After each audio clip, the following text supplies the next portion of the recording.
नमस्कार साथियों, मेरे क्लास 10 के वीर योद्धाओं रणबांकुरों को स्वदेश अकेडमी के इस ऑनलाइन मंच पर मैं एएन चौबे पुनः उनका हार्दिक स्वागत अभिनंदन करता हूं।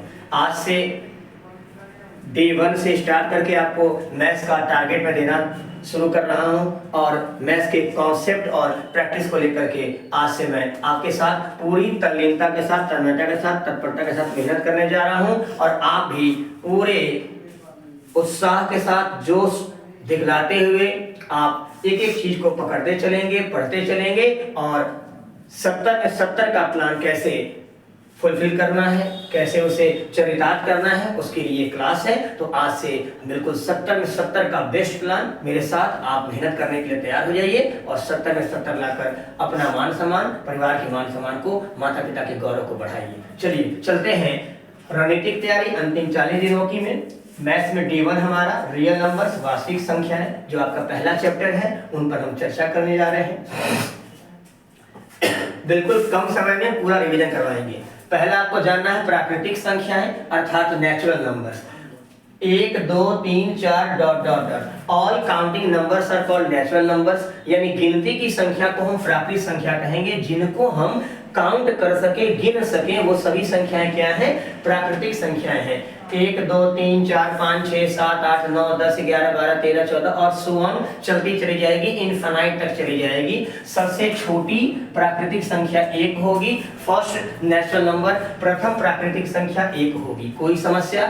जनाब, जब प्राकृतिक संख्याओं के समूह में 0 को इंक्लूड कर देंगे तो set of whole numbers obtain होता है, पूर्ण संख्याओं का निर्माण होता है।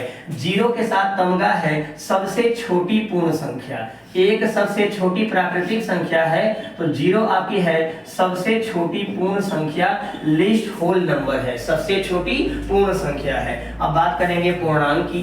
तो देखिए, पूर्ण संख्याओं के समुच्चय में नेगेटिव नंबर्स को इंक्लूड कर दिए, यानी नेचुरल नंबर में माइनस साइन लगाते हुए इंक्लूड कर दिए, तो ये पूरी समस्त संख्याएं हो गई, पूर्णांक संख्याएं हो गई, सेट ऑफ इंटीजर्स हो गया। पूर्णांक संख्या में नेगेटिव नंबर भी होगा, 0 भी होगा, पॉजिटिव नंबर्स भी होंगे, ठीक है ना? अब बड़े आराम से जनाब, पूर्णांक के 2 टुकड़े करेंगे हम, एक धनात्मक पूर्णांक और एक ऋणात्मक पूर्णांक, पॉजिटिव इंटीजर्स और नेगेटिव इंटीजर्स। तो जनाब, पॉजिटिव इंटीजर्स यानी धनात्मक पूर्णांक की बात होगी तो 1 से शुरू होगा और लगातार बढ़ता हुआ अनंत अनंत की ओर जाएगा, ठीक है। जब ऋणात्मक पूर्णांक की बात करेंगे तो -1 से घटता हुआ -1 -2 -3 -4 -5 एंड सो ऑन आगे चलता चला जाएगा। तो जनाब, 0 केवल पूर्णांक है, शून्य केवल पूर्णांक है, न तो धनात्मक है और न ही ऋणात्मक है। शून्य केवल पूर्णांक है, only integers, neither positive integer nor negative integer, ये ध्यान रखिएगा। अब आते हैं परिमेय संख्या में, जो अंश बटे हर के रूप में रहे, न्यूमरेटर अपॉन डिनोमिनेटर के फॉर्म में हो, अर्थात p बटे q के रूप में हो, लेकिन साथ ही साथ अंश भी पूर्णांक हो, हर भी पूर्णांक हो, यानी जो न्यूमरेटर है वो भी इंटीजर होना चाहिए, जो डिनोमिनेटर है वो भी इंटीजर होना चाहिए, और जो डिनोमिनेटर यानी हर है वो 0 के बराबर नहीं होना चाहिए, हर शून्य नहीं होना चाहिए, शून्य के अलावा कुछ भी हो सकता है, हर शून्य ना हो, तो ये आपका परिमेय संख्या होगी। जैसे मैं बात करूंगा 2/3 है, -4/7 है, -6 भी है, 5 भी है, यानी 5/1 कर सकते हैं, इसको -6/1 कर सकते हैं। 0 भी एक परिमेय संख्या है, क्योंकि 0/1 0/2 वगैरह इसको लिख सकते हैं, 0/3 लिख सकते हैं, 0/10 लिख सकते हैं, ठीक है। तो ये भी एक परिमेय संख्या 0 भी होगी।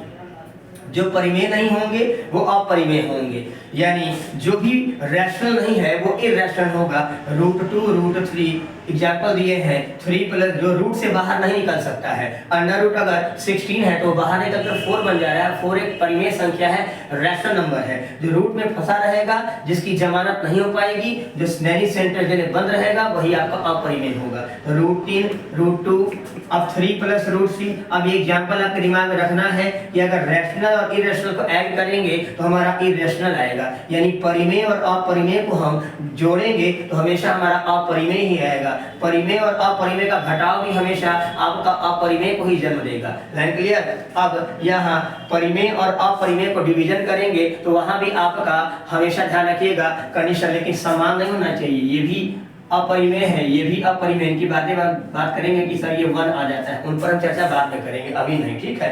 अब पाई के बारे में बात करेंगे तो पाई एक अपरिमेय संख्या, इर्रेशनल नंबर है, इनका ध्यान रखिएगा, पाई एक इर्रेशनल नंबर है। अब कुछ और संख्याओं की बात करते हैं।